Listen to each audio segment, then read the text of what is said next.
നിങ്ങളോടുള്ള കരാറപ്പോൾ ഞാനും പൂർത്തീകരിക്കാം.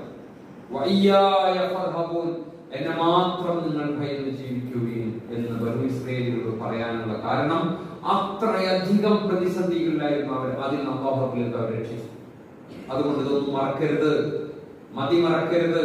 നിങ്ങളുടെ ഇന്നലകൾ പീഡനത്തിന്റെയും പ്രതിസന്ധിയുടേതുമായിരുന്നു. ആ എല്ലാ പ്രതിസന്ധികളിൽ നിന്നും കരകയറ്റി നിങ്ങൾക്കിപ്പോൾ നല്ല മെച്ചം, നല്ല സൗകര്യം തന്നു. ഇപ്പോൾ നിങ്ങൾ റബ്ബിനെ മറക്കുന്നു, അവരോടുള്ള കരാറ് മറക്കുന്നു.